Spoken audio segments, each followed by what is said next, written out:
Good morning, everyone. I'm Roger Altman. I think we're going to have quite a good, and I might say, hopefully important discussion now over food stamps, or SNAP benefits, as they're officially called. And it couldn't be more timely because, as you'll hear, a House-Senate Conference Committee is shortly, we think shortly, going to take up the Farm Bill. The Farm Bill is where SNAP benefits are included. And there's quite a debate around the country, and here particularly, of course, in Washington, about the level of SNAP benefits, whether they should be cut, which is the current trend, or not. Or alternatively, whether they're actually, as Diane will argue, inadequate. So we're going to start with a paper that Diane, let me be sure I introduce properly the participants here so I don't fail to do that. Diane Schanzenbach is Associate Professor in the School of Education and Social Policy at Northwestern. We're going to hear at the beginning from a very, very good paper that Diane has prepared for this event. We're grateful to you, Diane, for that. Joel Berg is Executive Director of the New York Coalition Against Hunger. I'm particularly interested in hearing Joel's observations. Jim Ziliak is Director for the Center of the Center for Poverty Research at the University of Kentucky. And of course, the estimable Bob Greenstein, who is the head and founder of the Center on Budget and Policy Priorities, but without which I sometimes wonder where we would be. So Diane, the floor is yours. Thank you. So my proposal is about ways to strengthen the food stamp program, SNAP, in order to fight food insecurity. Many of you are aware of how important the food stamp program is today. About 1 out of every 8 Americans is on the food stamp program. And as they talked about in the first panel here, we've really moved to a safety net that's based on work. And of course, to the extent that we have deep recessions and work is not available, that means there are these deep holes in the safety net. And the food stamp program is one of the fundamental safety net programs that fills those holes, especially when there's not work to be had, when we have great recessions. So as background, I want to make sure that everyone in the room understands that food insecurity is on the rise. So before the Great Recession, food insecurity was about 11%, and today, during the Great Recession, it's closer to 15%. And for those of you who don't know how food insecurity is measured, it's a battery of questions that tries to get at the notion of whether Americans have enough access to food to live a healthy and active lifestyle. There's some misunderstanding about what is driving the increase in food insecurity because of the way these questions are asked. So the battery starts out by asking, are you nervous about not having enough money? Are you concerned that you're going to run out of money to purchase food this month? And we've seen a large spike in the percentage of families who've answered yes to that question. But then it goes on and asks more specific questions, such as, did you have to skip a meal today, or this week, or this month, because you were worried about running out of money for food? Or did you go for a day without eating? Or did a child in your family go skip a meal or go for a day without eating? And what we've seen is across every single one of these component parts to the food insecurity measure, a sharp increase during the Great Recession. So it is not just that people are concerned about their economic stability, it's that Americans and American children are skipping more meals. And we don't like that. And I note that this sharp increase in the rate of food insecurity has happened despite the fact that there was this temporary stimulus bump in the level of the food stamp program that bumped it by about 15%. So in order to think about ways to strengthen the food stamp program, we have to dive in a little bit to think about the benefits formula. And I know I don't need to apologize to this room for having to be a little bit wonky right now. But to start off, there's sort of two pieces that we can think about that goes into the food stamp program. The first piece is we have a target spending level, a target spending floor. And we sort of think as a society that this is the minimally adequate amount of money that you need to have available to you to purchase food. This was originally designed about 50 years ago when the food stamp program was first introduced, and it's been essentially just increased by inflation ever since. And so we'll talk about why I think that maybe we can do a little bit better than that. The second piece, after we have this food spending floor, is the amount of income that you're deemed by the program to have available to purchase food. And so that's a function of your total earnings and any income that you get from other sources like Social Security and so on. And you get to subtract necessities like childcare, or there's a standard deduction, medical expenses if you're elderly, and so on. And so with these two pieces, the floor target spending and the amount of resources that you have available, we take the difference between those two, and the difference is awarded to a family in terms of SNAP benefits. So by design, most families who are on SNAP combine both their own cash resources and food stamp benefits in order to provide enough food for their family. And that's, again, by design. This was a well-designed program. It's been sort of in existence in the state that it's in, more or less for the last 50 years. Furthermore, if you have no income available, if that second piece here is equal to 0, then you receive the maximum food stamp benefit amount. That's about $200 per month for a single individual. And so if that's your only source of income, that props you up to about 20% of the poverty line in terms of consumption. So this is not a particularly generous program. It's about 20% of the poverty line is what you should be thinking of. So in order to think about ways to strengthen this program, I have some proposals to tweak this formula, which I think is fundamentally sound, but could use an update. The first piece is to think about the adequate food spending floor. Like I mentioned, it was originally calculated in the 1950s and has been adjusted for inflation ever since. As we think about how families feed themselves have changed over those last 50 years, we can think that one of the main differences today is that many more moms are at work.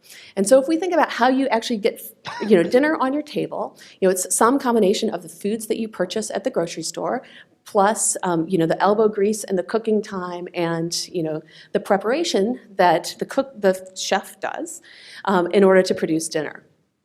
Over time, as mom has less time to prepare food herself, we've seen across lots of parts of the distribution people shifting to purchase more prepared foods, intermediate prepared foods, things like shredded cheese or frozen dinners, things like that.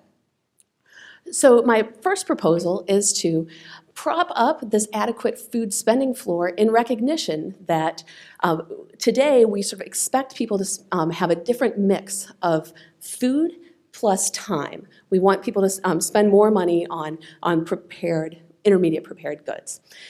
So this will account for changes in food preparation patterns since the 1950s, and I propose approximately a 15% increase in this level of the adequate food spending floor.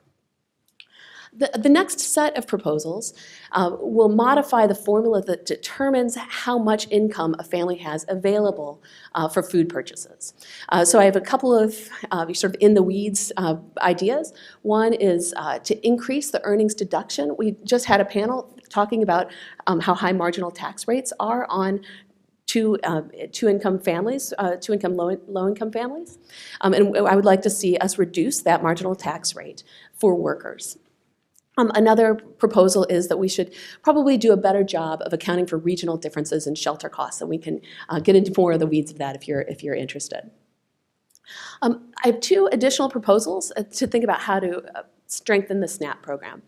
The first comes directly from a really terrific randomized controlled experiment that the Department of Agriculture just completed running called the Healthy Incentives Pilot. In that, food stamp recipients were given incentives to purchase a narrowly targeted group of fruits and vegetables. The idea behind this is that we want Americans to consume more fruits and vegetables, more healthy foods. The way that this was implemented was there was a 30-cent rebate for every dollar that was spent on fruits and vegetables. The results of this Healthy Incentives pilot program found several things. First, that it was feasible to implement at the point of sale, and second, that it increased the consumption of targeted foods by 25%. Which is terrific. The second sort of final proposal that I have to strengthen SNAP is thinking a little bit about these time limits on non-disabled, non-elderly, childless adults. They're sometimes called ABODs in this debate. Currently, they're time limited to receiving benefits for 3 months out of every 36 months, unless we're in the times of recession or inadequate job availability. Under current law, local areas or states can apply for temporary relaxations of those time limits if there are not adequate jobs available. There's some discussion in Washington right now about whether we should get rid of that flexibility in this program and take it away. I argue that it's very important that we keep that piece because the food stamp program has become such an important piece of the safety net during recessions when jobs are not available. It seems important that we should be able to respond by sort of letting the rules be a little more flexible during that time. And furthermore, I propose a change in the eligibility time limit, even in good times, to 6 out of every 12 months. So in conclusion, I want to propose that we improve the effectiveness of this key security program by providing incentives to purchase healthy foods, by some updates to the benefit formula, and finally by maintaining flexibilities to respond to needs during recessions when jobs are inadequate. Looking forward to the conversation.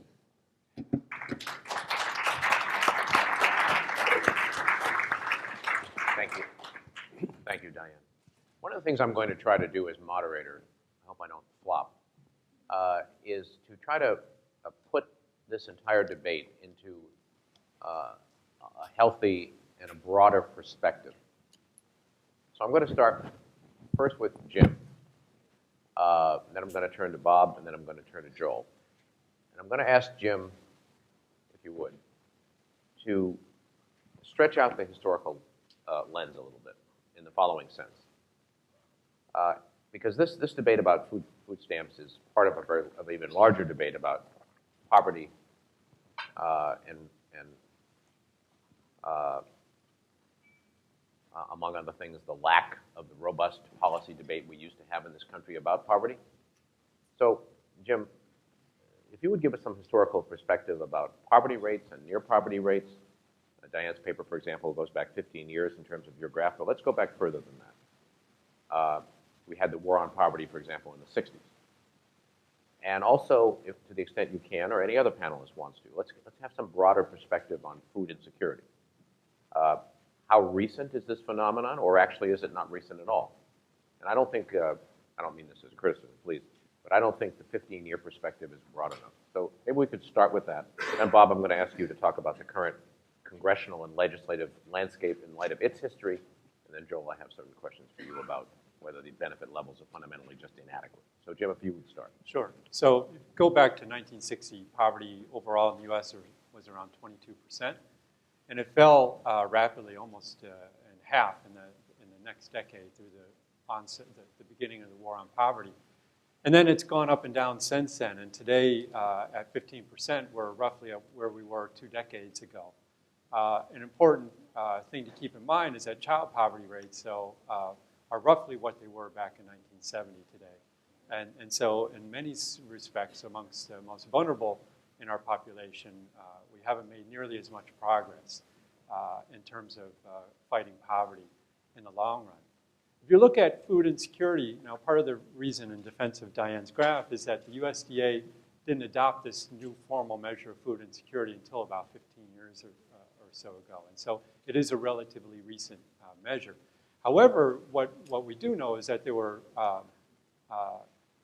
real problems of malnutrition in the United States. When President Kennedy was running for office back in 1960, he was startled in his tour of West Virginia at the level of abject poverty and malnutrition. So he began an aggressive campaign to attempt to ameliorate that. And so we created the food stamp program, or started the seeds. Of course, President Johnson saw the food stamp program passage in 1964. And we saw within a decade after that this chronic malnutrition in some of the more vulnerable populations is gone. Okay, so we do have evidence that the food stamp program is really effective at more or less eliminating the form of malnutrition that this country faced at the start of the 1960s.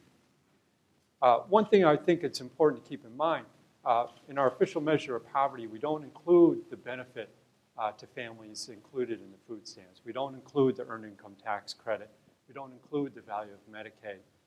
So the Census Bureau, in conjunction with the Bureau of Labor Statistics, has been producing an experimental measure for the last several years based on a National Academy proposal about 2 decades ago to change the way we measure poverty.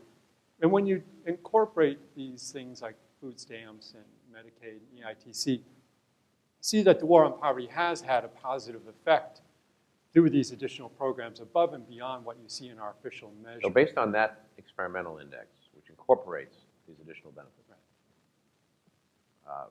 let's call it them adjusted poverty levels today. Right. Look how in the same historical perspective. It doesn't go all the way back to the 1960s, so we can't go all the way back. But if you go back a decade or so and you look at these experimental measures, you see that child poverty rates are lower with this revised measure than they are in the official measure. But child poverty is still the highest amongst demographic groups. So it's still higher than seniors. It's still higher than adults. And so, but you do see some progress made with these adjusted measures. There is, though, a worrisome kind of subcomponent, and that's kind of deep poverty. Those living below half the line have actually increased over the last decade or so. And so we do have, there is a distribution of poor families, and those at the very bottom are still struggling. And the SNAP program has been a lifeline. Today, roughly 40%. So Jim, let me ask you this, thinking particularly of this better measure of poverty that you're talking about, the experimental measure. One of the things that I must say bothers me about the current debate on food stamps, but even more broadly about poverty is, one says 15% of Americans live in poverty, 20% of children, and that's on the unadjusted basis. Right. And you hear this often from, the conservative circles. You hear, well, that's too high. But America's actually always had problems of this type. There's nothing new. Right. And actually levels are not as bad as they used to be in this country. So if you think the current situation is really acute, we can debate that, but it's nothing new in the United States. Right. What's your reaction to that?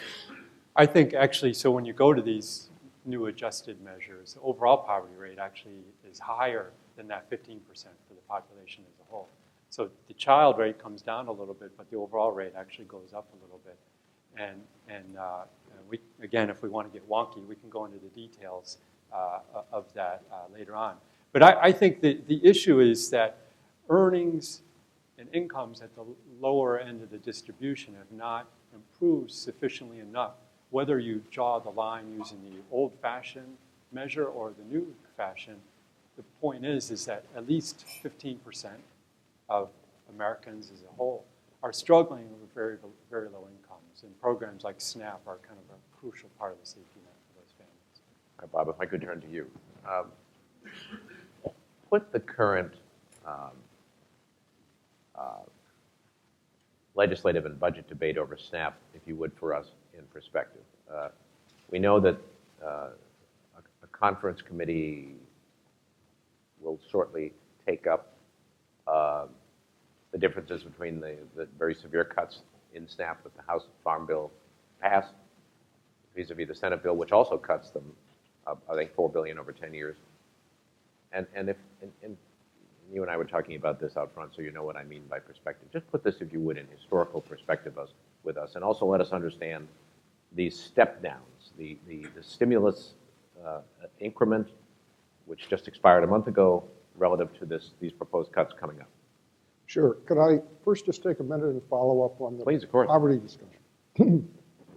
So if you use one of the key alternative measures of poverty, what it shows for the most recent year is that if you look at the poverty rate, not counting any government benefits, it's about 29%. And if you look at it counting government benefits, including things like food stamps and the earned income tax credit, it's about 16%. In other words, the safety net seems to cut poverty almost in half. Secondly, when you look at these measures, and if you look at severe or deep poverty, that is, people below half of the poverty line, food stamps itself cuts the number of families with children below half the poverty line in half. Finally, we have a new piece of research we've done that's coming out soon. I should remember, it's one of, I think, the Harvard Education Review or something like that, where we did go back to the 60s. Jim is right, there's no single measure, but we did a series of statistical adjustments using a variety of sources. It's far from perfect, but it does show that if you try to do as close as the data allow us to do to an apples-to-apples comparison, that there has been a significant reduction in poverty since the 60s when you count things like food stamps. It's still much too high, but there has been a reduction. In terms of the current context. By the way, if I could just interject, Bob, nobody knows how to participate in the public debate on these issues better than you, so I offer this observation humbly. But I don't think that point you just made is very widely understood. One doesn't see that a lot in the press. No, we're getting ready to do some things with this. January is the 50th anniversary of LBJ's declaration of a war on poverty. And I'm fully prepared to hear highly misleading figures that we fought a war on poverty and poverty won because the poverty rate is no lower now than it was then. Now, apart from the fact that there's been increased inequality and erosion of wages at the bottom of the wage scale, the fact of the matter is that people who say the poverty rate is the same now as it was then use the official poverty measure. And under the official poverty measure, we count cash income like welfare, which has plummeted. And we don't count things like food stamps, the earned income credit, Section 8 housing vouchers. All the things that have expanded by and large aren't counted. And the things that have contracted are counted. So you really get an invalid comparison. And this is particularly why we've undertaken this research in anticipation of the debate that's coming. But back to the question of the context for SNAP. So I've been working on policy issues related to SNAP since 1972. And if you go over the period, as a general rule, when the costs and the participation in this program mount substantially, the calls and the push on Capitol Hill to cut it escalate in a major way. We've had a very large increase in caseload and costs over the last number of years. And you hear rhetoric that the program is a significant part of the nation's long-term fiscal problem and its costs are rising out of control. Not accurate.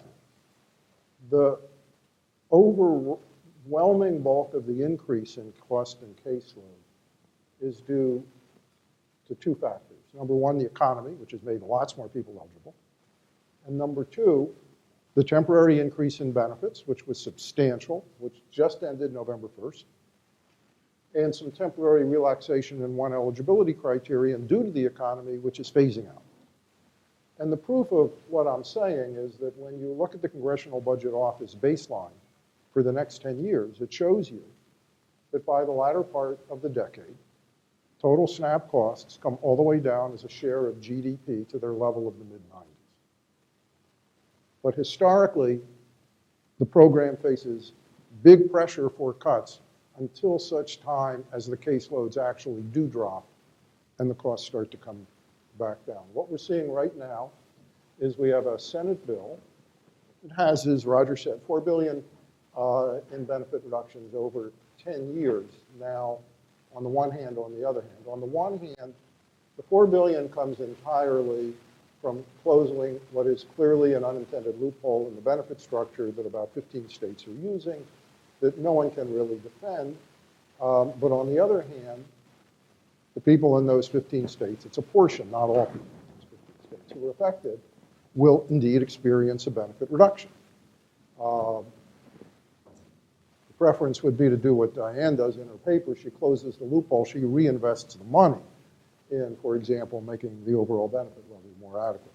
The House bill is a horse of a whole different color. It's close to, it's 39.5, I think, billion in cuts over 10 years, including some extremely draconian provisions.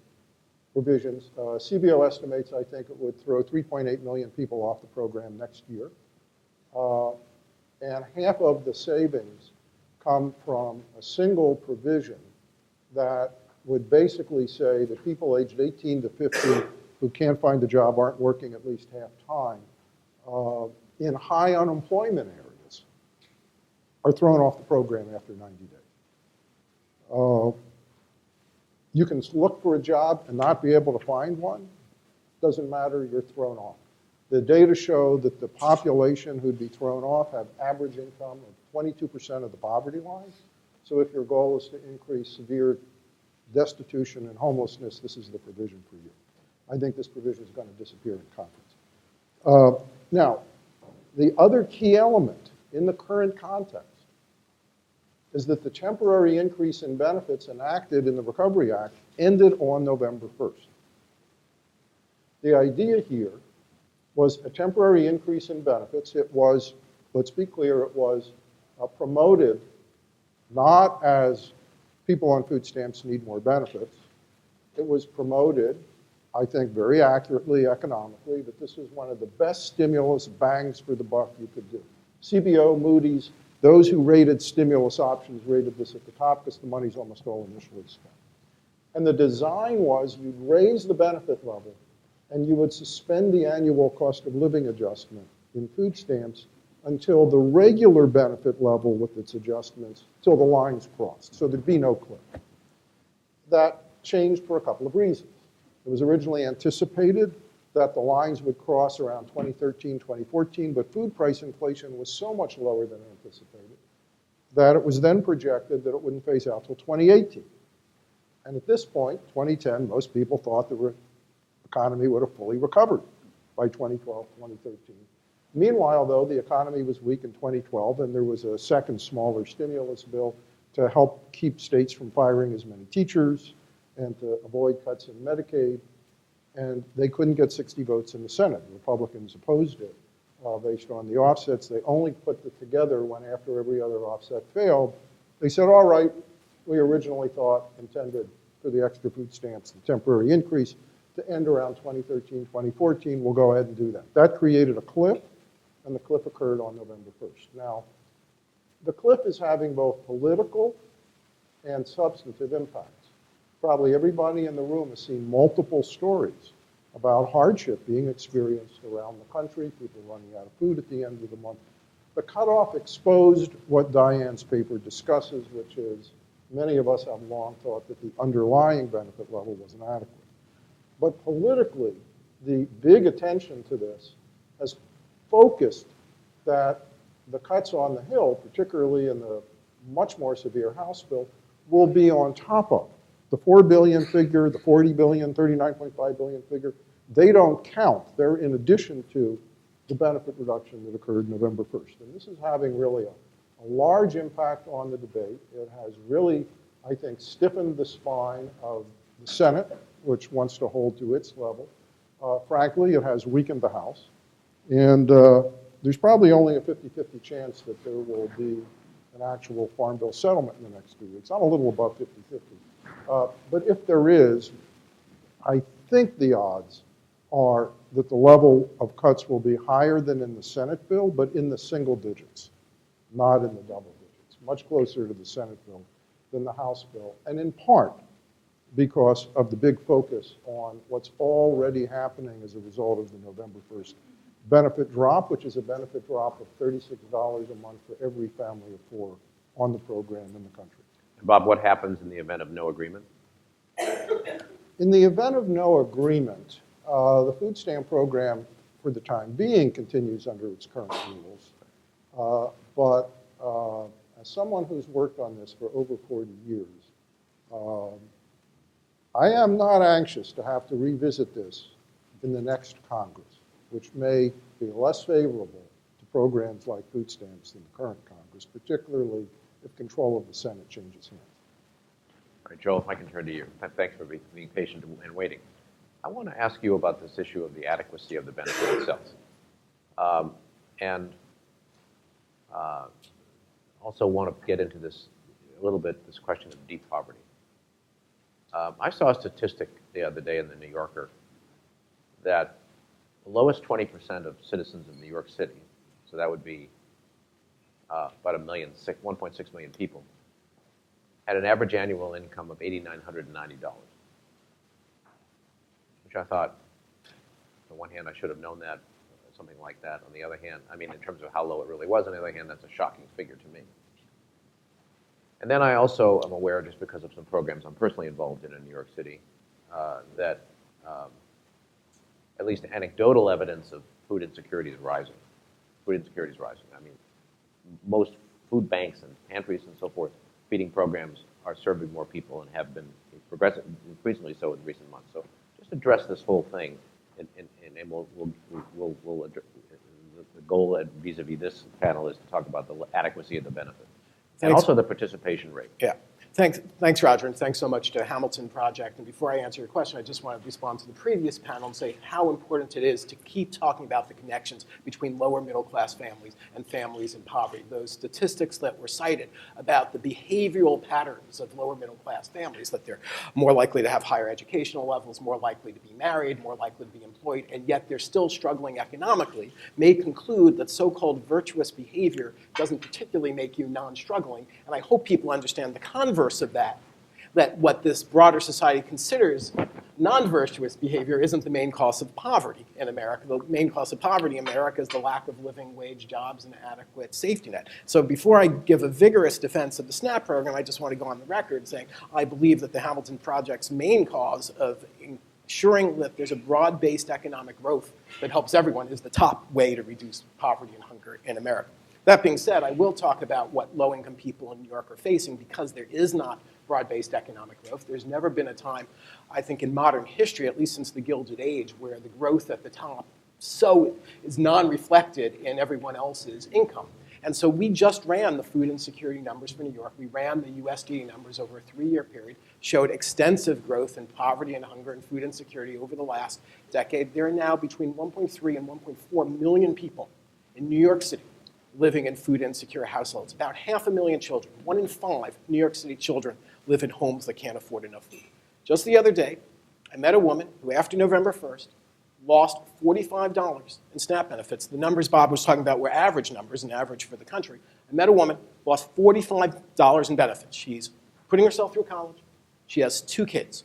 And I know the Washington talk describes her as getting some sort of benefit of a loophole that had to go away. I don't see it that way. There are people, including Senator Gillibrand, I see some of her staff in the audience, who did oppose moving that benefit away on November 1st. That took $200 million out of New York City alone.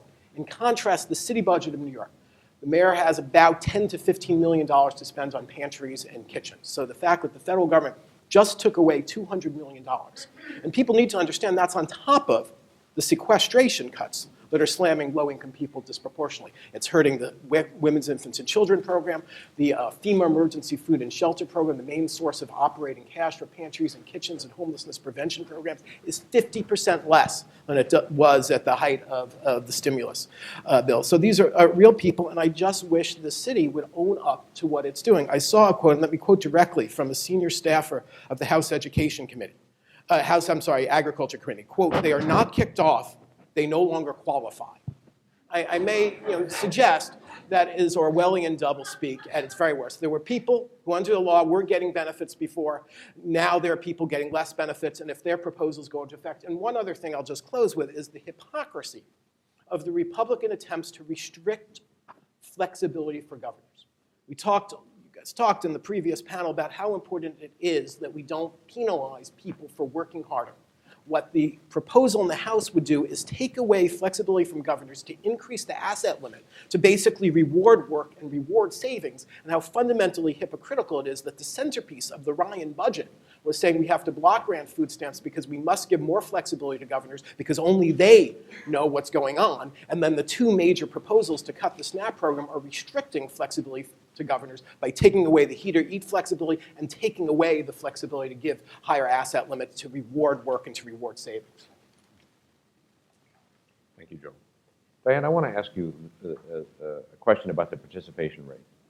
I have the impression, perhaps I'm wrong, but I have the impression based on some conversations we had about this panel before today, that the percentage of eligible Americans, eligible for SNAP benefits, who actually participate in SNAP benefits is surprisingly low. Give us some context on that. What is the number? It's number 80%. Yes, I Yeah, actually it's think yeah. it's the highest it's ever been Yeah. that we have That's right. data for. And what is it? It's about 80%. About 80%.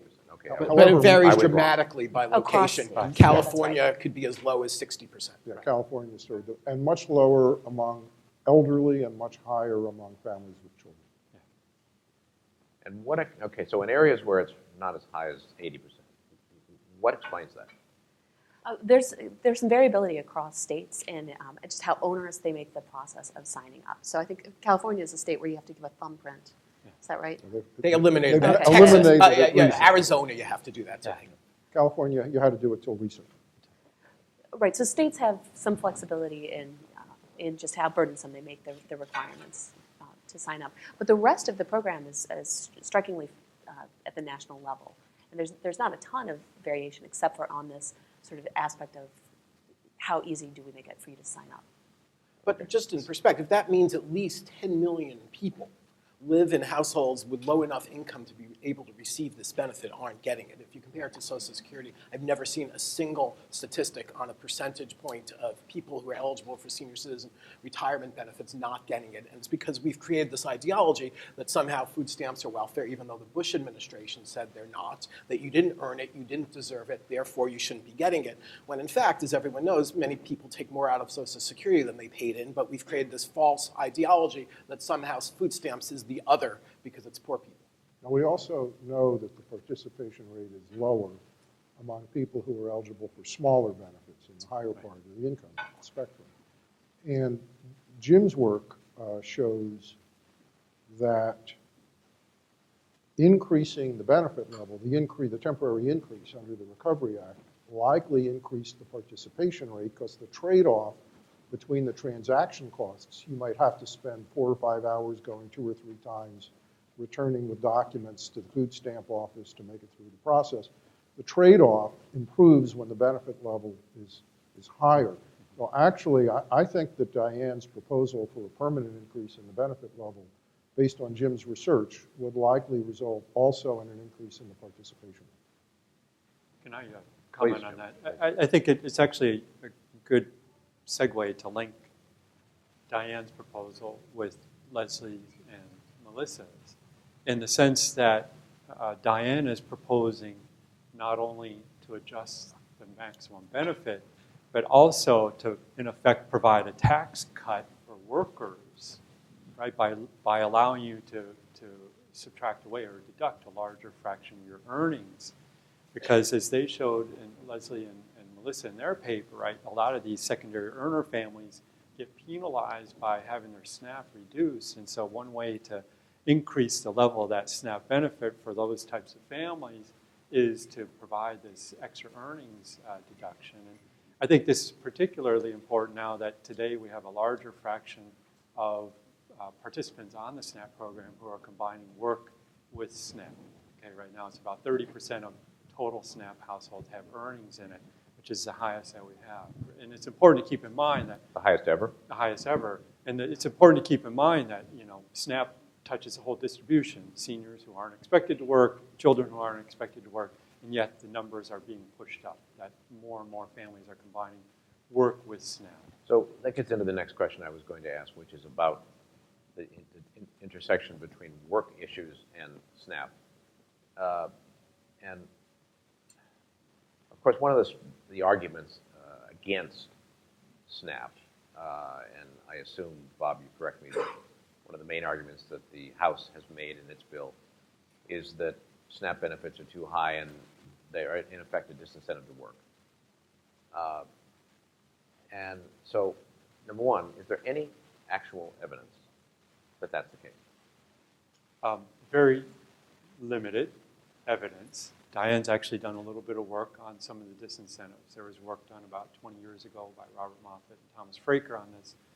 The work disincentive effects of the food stamp program are small, very small. And I would and- interject that most of the academic research on the work disincentive effects of SNAP were done prior to the work-based safety net that we've encountered Correct. sort of now. Yeah. So I think that many of us don't think that we could just simply take those numbers from the 90s and 70s Right. and project them to today. That's right. So I think we just don't know. Part of the current proposal is directed at these so-called ABOWs, the able-bodied adult without dependent, and changing the state flexibility to apply for waivers to allow these individuals to receive benefits if the local economy is weak. And there we know very little. There's very little research on that particular population in general. But I think most people think that the current ABOW provision under normal rules, which is that these individuals, if they work less than 20 hours a week, can't get benefits more than 3 months out of any 3-year period, is just ridiculous in the current macroeconomy where we have a rise in part-time work, we have stagnant wages, that these individuals just need assistance on a more regular basis to make actually work more attractive. Well, let's talk about one other aspect of this. And Diane, you just touched on it, so I'll ask you, but anyone please join in. Because this gets into an even broader debate than poverty, which is income inequality. In your view, why has there been, if my premise is right, why has there been such an increase in the percentage of Americans who are participants in the safety net, and in particular food stamps, who are working Americans? Well, I mean, I think that that's a response to the incentives that we've set up under this. You know, the new post-welfare reform era that really sort of ties benefit receipt to work. And, you know, of course, as a backdrop, we've seen women's labor force participation rates go up on their own, and so that sort of changed societal norms on top of that. But I think the 1-2 punch of sort of really shifting from welfare to the earned income tax credit, plus these broader society trends, is sort of why we're seeing this increase. But that makes, I think, the food stamp program all the more inadequate for families like that, because as I talked about in my proposal, you know, the fact that these benefit levels were essentially set in the 1950s when mom was at home, and what you could buy at the grocery store looks a lot different than what it looks like today, just means that we're sort of under-providing benefits, especially for families that are very time-constrained, you know, and have to rely on a combination of, you know, elbow grease, but also purchasing prepared goods. And with all due respect from our colleague from the American Enterprise Institute who kept repeating the phrase welfare over and over and over again, the welfare safety net, by most common definitions of welfare, is far smaller than it's been in modern American history. President Clinton did eliminate welfare as we know it. Out of poor people in America, less than 10% are getting cash assistance, which most people refer to as welfare. Only 8% of the people on the SNAP program are getting cash assistance. And understand, this November 1st cut took benefits from $1.50 a meal to $1.40 a meal. This idea that people are somehow getting rich on this, and now we're going to call the EITC welfare or somehow Medicaid welfare, it really is preposterous. And the circular nature of their arguments, as you outlined, well, these programs dramatically reduce poverty, therefore we don't need them. It makes no sense. You never hear someone saying, well, we put more cops on the street. It dramatically reduced crime. That obviously means police officers aren't needed. That's the logic they apply to poverty. It makes no sense. So I think it's important to understand that the substantial drop, which I want to come back to in a second, the substantial drop in cash welfare receipt is not fully matched by the increase in earnings. What we also see is an increased number both of individuals without children and of families with children who have neither earnings nor cash assistance. In the case of the people aged 18 to 50 not raising minor children whom the House bill targets, the history here is very interesting. They, like everybody else, prior to 1996, they were eligible, if they met the income and asset tests, they were eligible for food stamps. And the rules enforced to varying degrees in varying states were that states could require you to search for a job. You didn't do it, you're out. Take a job if offered. You didn't do it, you're out. Not voluntarily quit a job. What happened in '96 is when the welfare bill had been negotiated by House and Senate Republicans, and it was passing for the final time in June of 1996. Unbeknownst to the committee chairs and the negotiators, 2 Republican congressmen got up on the House floor and offered an amendment no one, including the Republican leaders, knew was coming. And this was the food stamp amendment that said for people aged 18 to 50 not raising minor children, they will only be able to get stamps for 3 months out of every 3 years unless they're working at least 20 hours a week or in a work program at least 20 hours a week. I have here, I like to carry this around before I was giving the food stamps, I have here the transcript of the floor debate. When other members raised concern that this could be draconian, the 2 Republicans who offered the amendment said, anyone who can't find a job on their own will get a workfare slot. And in addition to that, will allow states to get waivers from the 3-month cutoff for areas with high unemployment or insufficient jobs. The first claim was false. I believe the 2 members thought it was true. I don't believe they lied. They were not on the Ag Committee. They really thought that every state had a food stamp workfare program with lots of slots. There are only about 5 states in the country that offer a work slot to every one of these people. So it's not a work requirement, it's just a cutoff after 3 months. If you look but you can't find a job, you're out. But the other thing that they said, their other justification, turned out to be true. There was indeed a provision that said that you could get waivers for areas of high unemployment or insufficient jobs. That's what the House bill would end. No more waivers. Without any job slots. So it's described by its proponents as a work requirement, but to me, a work requirement means you look for a job, you take one if offered, and you don't quit one, not we throw you off the program even if they're busting your ass and you can't find a job. So I think that's why a lot of us think, I know Joel does, this provision crosses the line. It's really on the other side of it. And just one other point, that's an unfunded mandate on states, and even in the handful of states that claim they have work slots, like New York, much of that is a Potemkin city of fake make work, the kind of fake make work that the right used to make fun of under CETA, basically having people sit around in resume writing classes that will never, ever need a resume. I'd also like to, because Bob's highlighting the person who's, busting tail to find a job. But suppose you succeed, you find a job, but all you can get is 15 hours a week. You're still hit by this 8-hour waiver. So, even though you're trying to get full-time work, you can't find it. You're working, you're pulling in some earnings, but See, still I you're thought, Diane, when I asked you the question about why there's so many working Americans that are now participating in SNAP and broadly the safety net, and you said it's because of the incentives we made for work. I thought one of the things you would say, so correct me if I'm just wrong, is that it's also because of the proliferation of very low-wage jobs and part-time work. For sure, I agree with that. And for all the talk, education. Great, this panel is a success. Is the answer. Someone's going to clean this room tonight.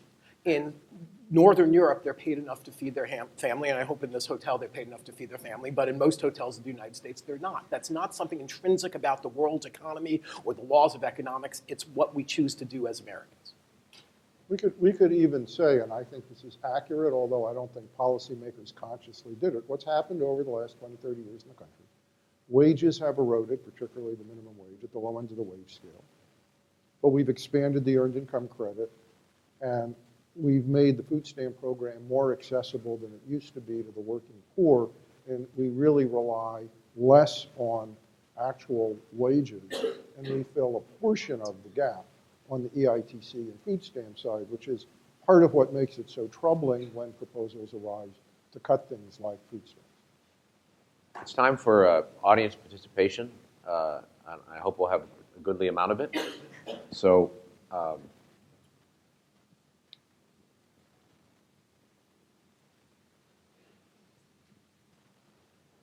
first question's a bad one.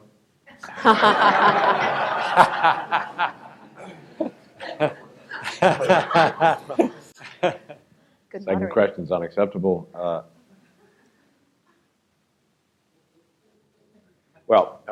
This is a Twitter question. And by the way, when I was joking, but the first question was already asked in the context of our panel. And this arises in your paper, Diane, so let's surface it here. The question is, rather than giving individuals what amount of debit cards to buy food, why not distribute food directly, for example, healthy food directly to eligible recipients? It's just inefficient, is my main answer. That's what we used to do prior to the food stamp program. It was costly. It was not reliable. It's very hard for the government to distribute commodities like that. What we're really good at as a society is stocking shelves of grocery stores and letting people participate in regular forms of commerce. And so I think that's why this has been such a successful program over the last 50 years. It uses this infrastructure that we already do extremely well. Which, of course, is a private sector infrastructure. That's right. Right. And I might say that the SNAP program now has less than 10% administrative overhead at the state and federal level combined. I've calculated that when you look at most of the charitable food distribution, which much of America just assumes has to be more efficient than the government, there's 20, 30, 40% administrative overhead. Also implicit in that question was the line about getting healthy food, and there's a widespread assumption that low-income people on the food stamps program just shop poorly. The famous study that Mayor Bloomberg cites that 6% of SNAP benefits are spent on food, on soda, also shows 20% are spent on produce. I don't think the problem is their choices. I think they just don't have enough money to buy healthier food in many low-income neighborhoods. It just doesn't exist. Well, those people that are dependent on soda, they're terrible. If I could add here, back in the 60s, before there were food stamps or it was only in a small number of areas, the more typical program was called the Commodity Distribution Program. And poor people could go and get foods. They were less healthy, not more healthy. The foods that were distributed were those that were in surplus. And food prices fell too much for your particular product, so the government bought it up to prop up the price and gave it away. And the nutritional composition was pretty unbalanced. It was a particular problem also for the rural poor who didn't readily have transportation. We then moved to food stamps, but in the early years of the program, up until 1979, you had to buy your food stamps. So maybe you paid $100 and you got $200 in stamps. This was a big barrier for the people who couldn't come up with $100, and again, you had to travel someplace, often twice a month, because you couldn't put all the cash together once a month. The 1977 Act, implemented in 79, eliminated the purchase requirement. So instead of paying 100 to get 200, you just got 100. Overnight, when that happened, food stamp participation went up 5 to 6 million people, heavily in places like the Black rural South. And I think we really learned from that the most efficient mechanism really is give people we now do it through debit cards, let them go into the local store and buy food. Don't go out and buy quantities of food and put it in some warehouse somewhere and tell people to go to the warehouse. It's a voucher. The right should love it. Yeah, I think to underscore that, well, and I also, said it's a voucher. Food stamps are a voucher. The right should love it. yeah, I think actually on that efficiency side, even though the program's at historic size in terms of participation and spending, the USDA does calculate an error rate, which is overissuance or underissuance of benefits across all the states. It's very low. And it's very low, and it's at historic lows. So the program's operating more efficiently, even though it's scaled up so low. I believe there's a question, a couple of questions back there. Yes, sir. And there's a microphone coming up to you. Thank you very much.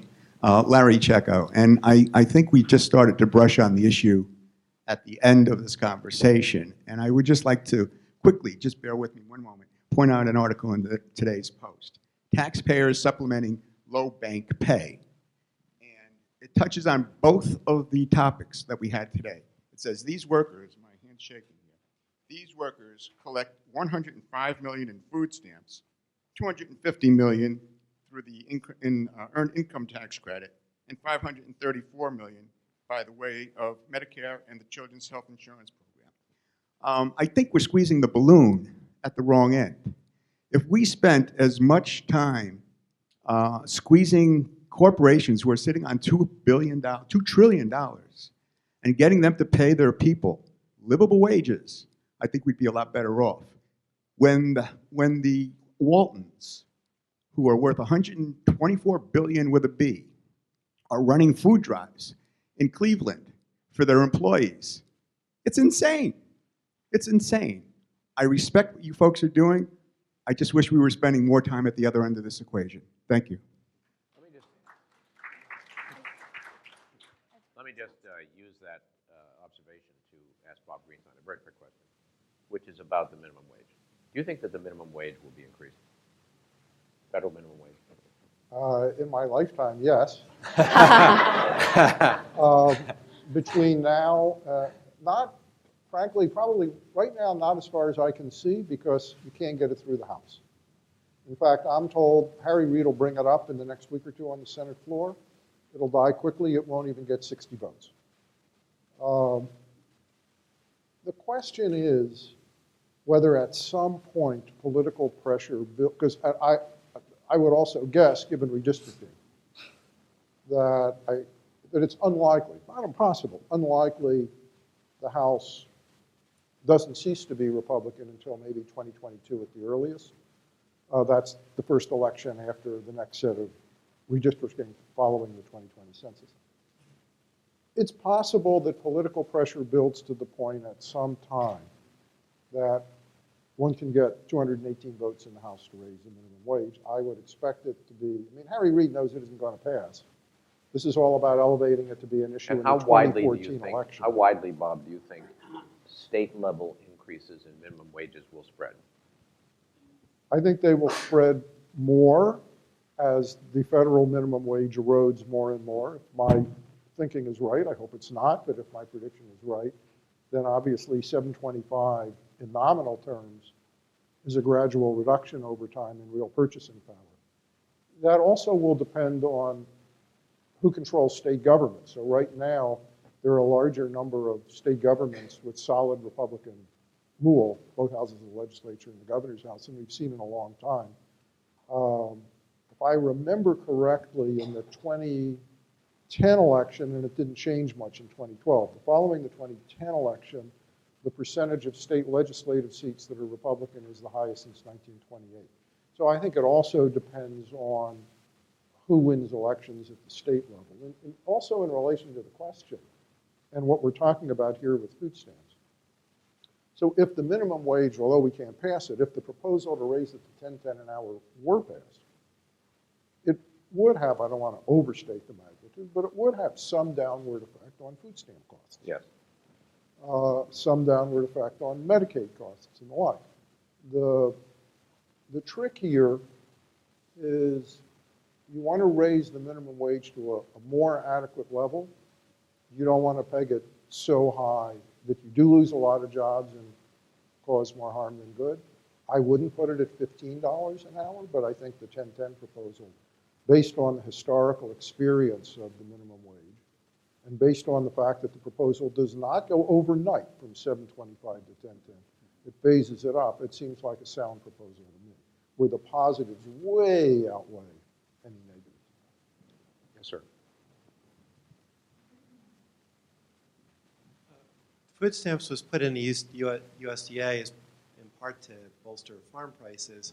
I was thinking, has anybody looked at how much our farm programs and other programs like ethanol mandates and tax credits push up the price of food for low and middle income households? I mean, that might be part of the rationale for boosting the subsidy. It would be really hard to do, but obviously we got milk price supports, you got sugar price supports, corn and soybeans and ethanol. It obviously pushes up the price of grain and meats as well. Well, if I may answer that, having worked at USDA, actually sugar is an import restriction, which is a little different than direct price supports. Many people in support of those subsidies would argue they actually keep food prices down. And one of the few relatively good things to be poor in America compared to much of the developed world is that our food prices are still relatively lower. That's about the only good thing compared to the rest of the world that's basically, the developed world that's basically abolished hunger and food insecurity in a serious way. That being said, I don't know that it would change food prices that much. I do think there's billions of being spent on corporate welfare that could be far better spent on feeding hungry Americans, reducing the deficit, and helping true small farmers. The vast majority of direct payments go to these large agribusiness entities, not to small farmers. Senator Gillibrand did have an amendment that would have kept the Eat provision and paid for it entirely by making insurance companies get a little less subsidies for crop insurance. Many of those insurance companies are actually foreign-owned. That only got about half the Democrats in the Senate voting for it, I think 1 or 2 or 3 Republicans at most. So it's a whole broader discussion how ending the farm subsidy regimen is about the only thing on the planet I agree with the Heritage Foundation on. And most people in the middle oppose them. Most editorial writers oppose them. And why do they still exist if the left, the right, and the middle thinks it's ridiculous? Most public health people think we're subsidizing bad food instead of healthier food. It's because agribusinesses have given $600 million to federal campaigns over the last decade. I know that's shocking to say in Washington that campaign contributions might influence policy, but that might be the case. I knew this panel would find common ground when Joel and the Heritage Foundation are in the same place. We have time for one. I think one, it was Laura. Laura? One more question? 2 more questions? Okay, let's do 3. Yes, ma'am.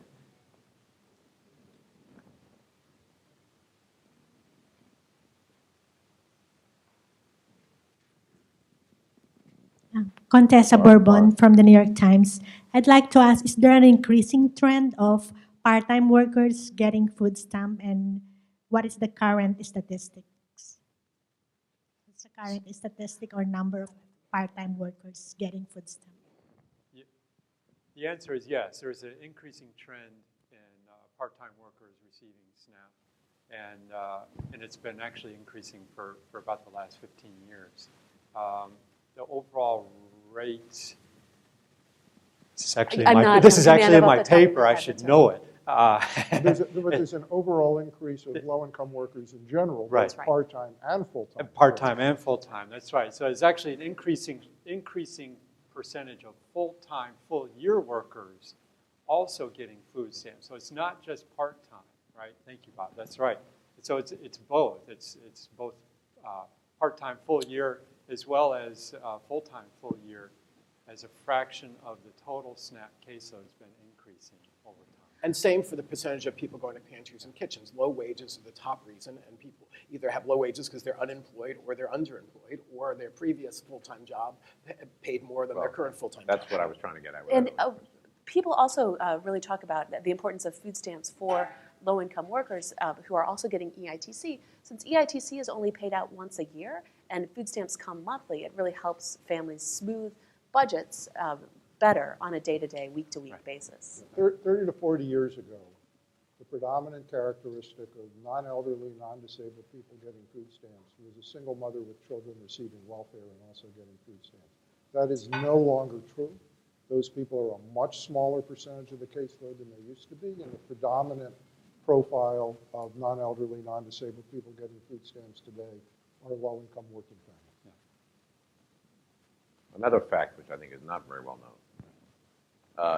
Yes, ma'am.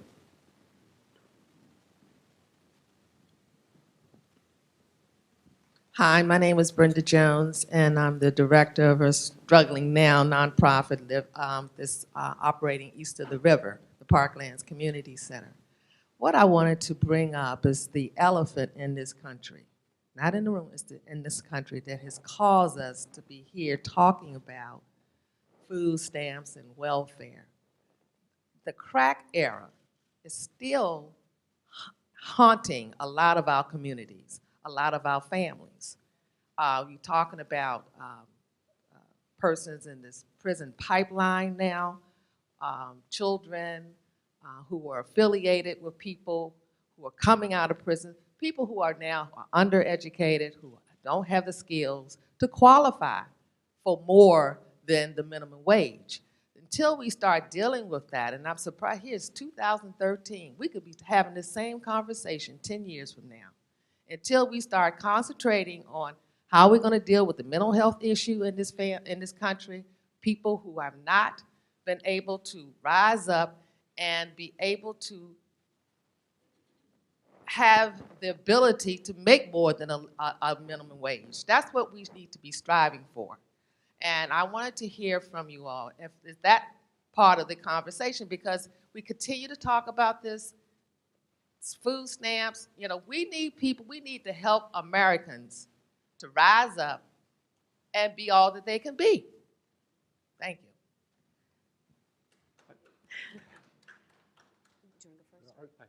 So where this, I think, most closely intersects with current policy decisions is less in food stamps and more in whether states take and how they implement the Medicaid expansion under the Affordable Care Act. Prior to the Affordable Care Act, in most states, single individuals not raising children, no matter how poor they were ineligible for Medicaid.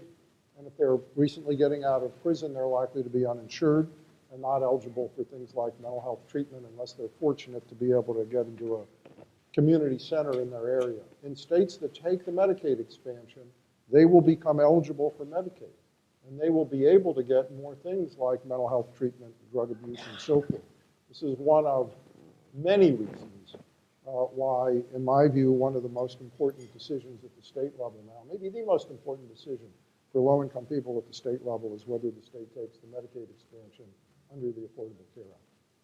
I wanted to underscore how important the safety net is to making sure that people are able to acquire those skills. So I wanted to talk about some of my recent academic research, which has been looking at the expansion of the food stamp program as it occurred as the part of the war on poverty in the 1960s. And we've been able to track people who were exposed to the program for the first time in their early life and look at what are they like now in their 40s and 50s. And what we found was, as adults, they're healthier, but more importantly, arguably, is that among women, we find that they're more likely to have graduated from high school. They're more likely to be currently working. They're actually less likely themselves to be reliant on any safety net program.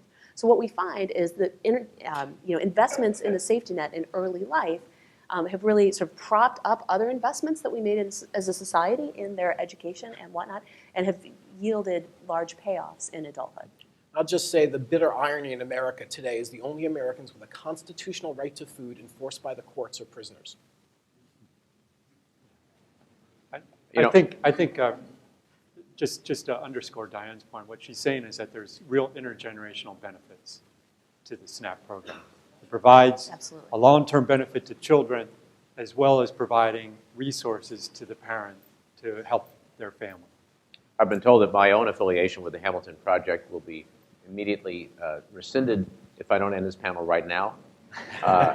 So I want to thank our panelists, Bob, Diane, Joel, Jim. I thought that was quite a serious and thought-provoking discussion, so we're really grateful to you. And thanks to all of you, and now our next panel.